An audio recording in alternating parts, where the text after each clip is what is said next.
खट्टा खाने वाली चुड़ैल। रात को अचानक राधिका मौसी को किचन से कुछ गिरने की आवाज आई।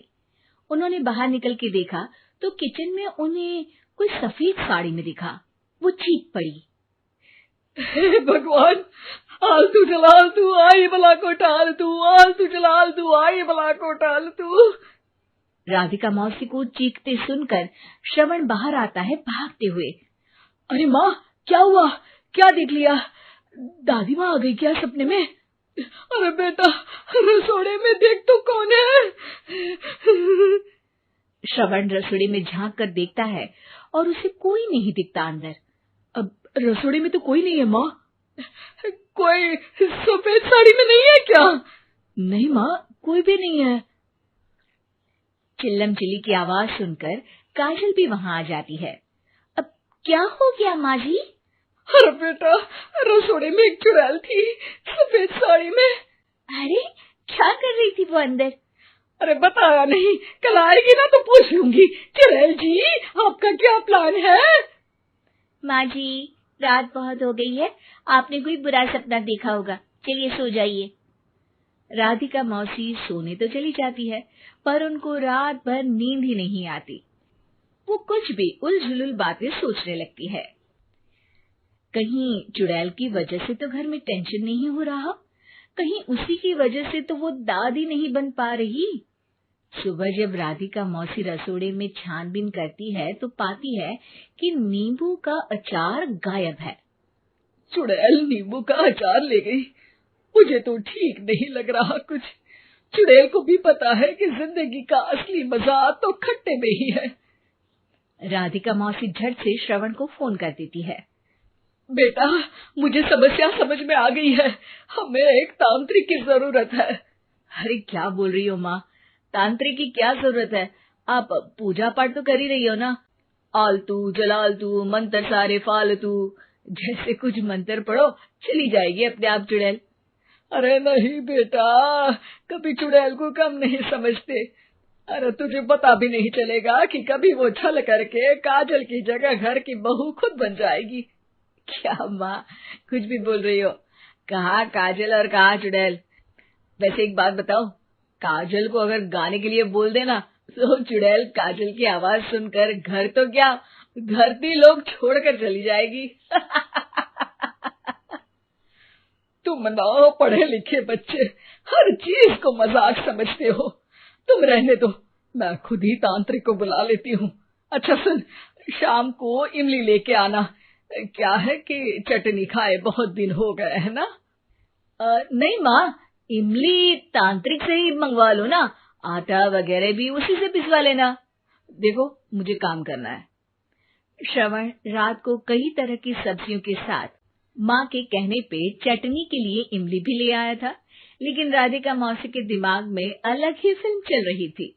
उन्हें अब सिर्फ शक ही नहीं यकीन होने लगा था कि शायद चुड़ैल ने श्रवण पर अपना जाल बिछा दिया था, जिस वजह से श्रवण उनकी बात ही नहीं मान रहा था। पर कोई नहीं, आने वाली रात में राधिका मौसी खुद तैयार हो गई चुड़ैल को पकड़ने के लिए। रुद्राक्ष की माला, तुलसी का पत्ता, हनुमान चालीसा सब हाथ के पास ही था, बस चुड़ैल का इंतजार था। और जैसा राधिका मौसी ने सोचा था वैसा ही हुआ। वो चुड़ैल उस रात भी आई, पर वो राधिका मौसी से तेज निकली और राधिका मौसी के उससे पकड़ने के पहले ही वो भाग खड़ी हुई। जरूर बहू पे साया है उस चुड़ैल का, तभी तो श्रवण के कमरे में गई है। और अगली सुबह राधिका मौसी पिछली रात हुए हमले में किन चीजों का नुकसान हुआ उसका हिसाब लगा रही थी। उनके खेमे से एक आम के अचार की शीशी भी गायब हो चुकी थी, और वो इमली भी जो कल श्रवण लेकर आया था।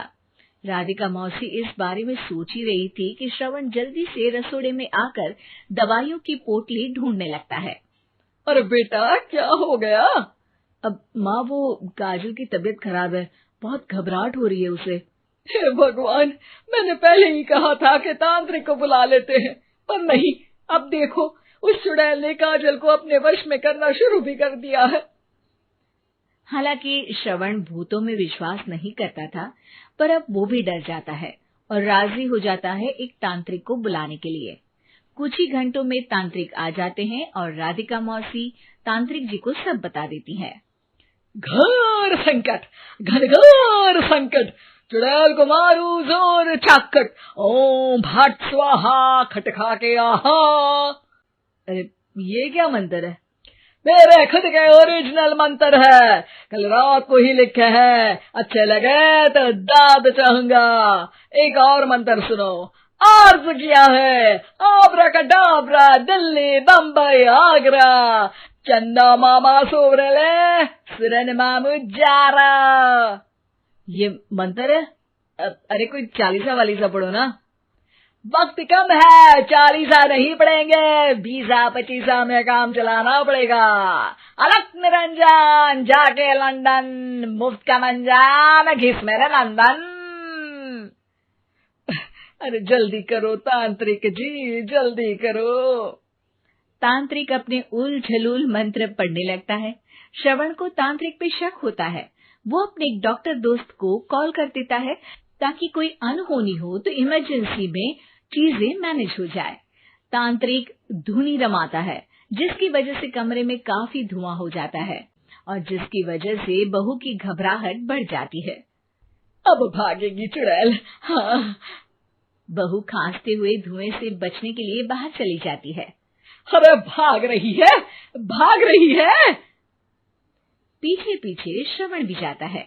बहू एक सोफे पर बैठ जाती है।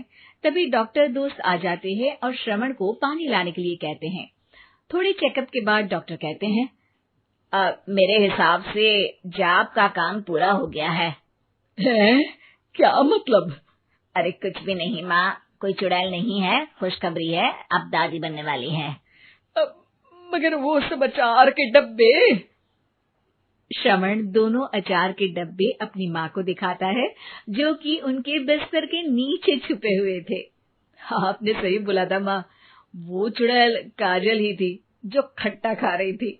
हमें कल ही पता चला, पर हमने आपको ये तांत्रिक वाला काम करने दिया ताकि आपको भरोसा हो जाए कि भूत वगैरह कुछ होता ही नहीं। अच्छा अच्छा, ये तो बड़ी खुशी की बात है, पर बेटा मुझे एक झाड़ू तो ला दे। क्यों माँ? ये तांत्रिक का भूत उतारती हूँ मैं। अब तांत्रिक राधा मौसी के डर से घर से भाग निकलता है और राधा मौसी उसके पीछे भागती है। अरे संकट ये घनघोर है, तांत्रिक मुआ चोर है।